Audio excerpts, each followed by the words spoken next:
Құрметті тыңдармандар, әр күн сайын арнамда жаңа әңгімелер шығып отырады. Сондықтан да арнаны қолдау мақсатында видеоларға лайк басып, пікір жазып, каналға тіркеліп кетіңіздер. Жұмыс басты болғаннан соң, көршілермен, ағайынмен қалың араласа бермейсің ғой. Таңнан кешке дейін жұмыста болғаннан соң, тек той жиында, анда-санда көшеде, аулада көріп қалып, сәлем сауқат сұрайсың. Одан әріге бармайсың. Ал еңбек демалысына шыққалы бері бос уақытым көбейді. Өзім демалысқа шықсам, көршілерімді шақырып, шәй беремін деп ойланып жүрген едім. Жақында соның сәті түсіп, 5 қабаттағы барлық пәтерде тұратын көршілерімді қонаққа шақырдым. Бұрыннан танитындарымыз да бар, енді қоныс аударғандары да бар. Бәрімен жақыннан таныстық. Түсте келген қонақтарымен қас қарайғанда әрең қоштастық. Сол қонақтарының арасында бір қыз ерекше көңілімде қалып қойды. Көзіндегі мұң, жанарындағы жасықтық біраз уақытқа дейін санамнан кетпеді. Өзі қаладағы мектептің бірінде мұғалім болып жұмыс істейді екен. Сөз саптауынан білімді, білікті екені көрініп ақ тұр. Тұрмысқа шықпаған бойжеткен екен. Күзде ғана ипотекамен осы үйді алып көшіп келген көрінеді. Сөз арасында пәтерге жөндеу жұмыстарын жүргізіп алайын, сосын бәріңізді шақырамын, деп қалды. Бір күні таңғы уақытта есігімнің қоңырауы басылды. Ашсам, әлгі қыз екен. Амандық саулықтан соң, қыздарыңызды ағылшын курсына бергіңіз келмей ме? Бос уақытында тіл үйренемін дегендерді үйде оқытып қосымша ақша тапқым келеді, деді. Кенеттен болған ұсынысқа не дерімді білмей қалдым, шыны керек. Содан қыздарының сұрап көретінімді, қатысқысы келсе кешке хабар беретінімді айттым. Ол басқа да көршілерден сұрап көрейін деп сыпайы қоштасып кетіп қалды. Кешке сабақтан келген қыздарымды ертіп көршімнің үйіне бардым. 2 бөлмелі пәтері мұнтаздай таза. Бір бөлмесіне арнайы стол, орындықтар қойып, сабақ өтуге ыңғайлап қойыпты. Тек жоғарғы сынып оқушыларын ғана қабылдай алатынын айтты. Қыздармен таныстырып, жаңа айдан бастап сабаққа кірісетін болып келістік. Кетуге ыңғайланып жатқанымда, шәй ішіп кетсеңізші, деп қиылды. Содан қыздарды үйге жібердім де, өзім ас үйге қарай беттедім. Әлгі қыз жалғыз тұратынын, жақын араласатын құрбыларының жоқ екенін айтты. Үйде де жалғыз қыз екен. Айтуына қарағанда, анасының көзі кеткелі, өзі томаға тұйық болып кетіпті.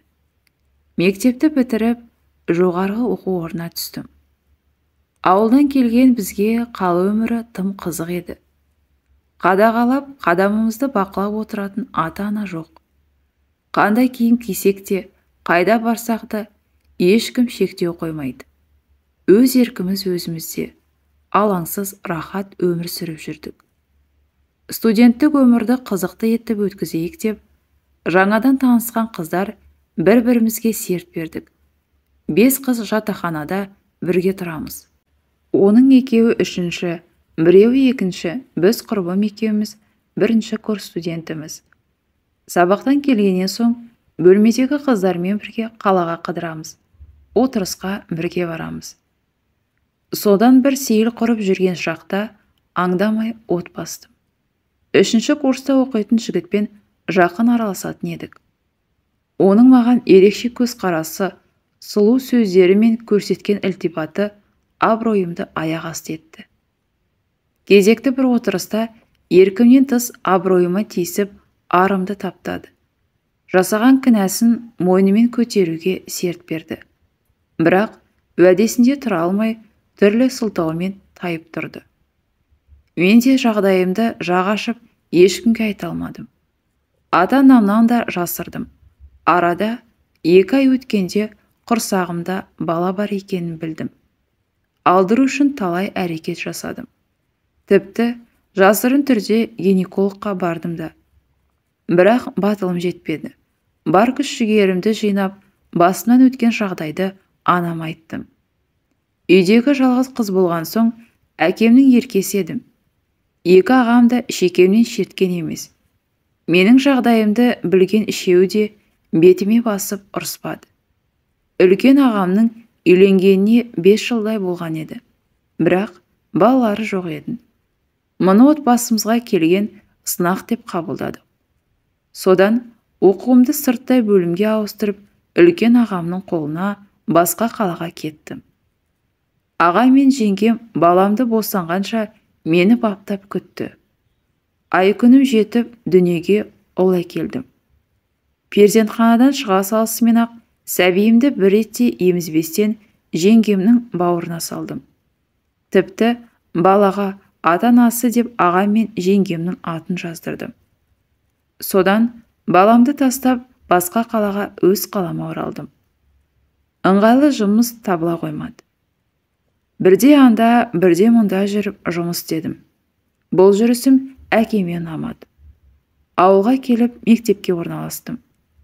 Тұрмысқа шық, алып қашамын деген жігіттер көп болды.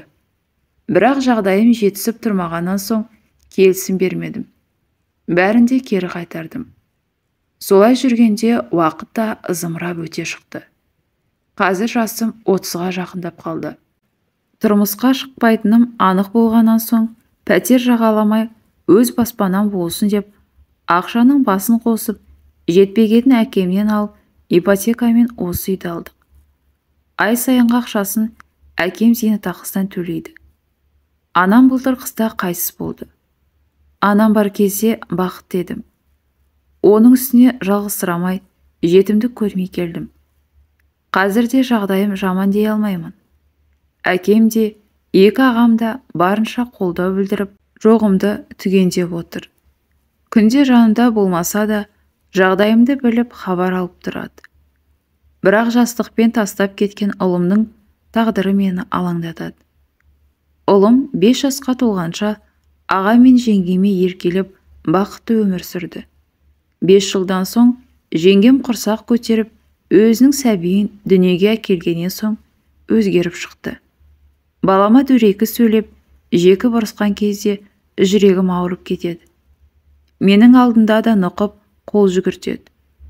Көзім көрсе де көрмегенсіп, араша түсе алмай шарасыз күй кешемін. Қазір ағамның 4 баласы бар. Бірақ менің балам өте жасық, жалтақ болып қалған. Үйдегі барлық ауыр жұмысты сол істейді. Жұмыстан ешкім өлмейді. Бірақ балаларды алалап, бөтенсінгені арқама аяздай батады. Өз балалары телефон қарап, жылы жерде жатады. Ал менің баламның телефоны түгілі теледидар қарауға да уақыты жоқ. Сабағына да әрең барып келеді. Анам тірі кезде мұңымды шағып алатын едім. Сол кезде анам тігісін жатқызып, жағдайды аға мен жеңгеме түсіндіретін еді. Қазір тізгінді тартатын адам болмаған соң білгенін істеп жүр. Көзімдегі мұң мен көңілімдегі кір осы ғой. Көршім деп көзіне жас алды. Әлгі қыздың айтқандары әлі күнге дейін ойымнан шығар емес. Қол аяғы тұсаулы, тілі күрмеулі көршімді көріп аяп кеттім. Өз баласын өзінен қорғай алмай жүргені жүрегіңді ауыртады екен. Қандай жағдай болса да баладан бас тартуға болмайды. Өкшелес сіңлілеріме де осыны айтқым келеді.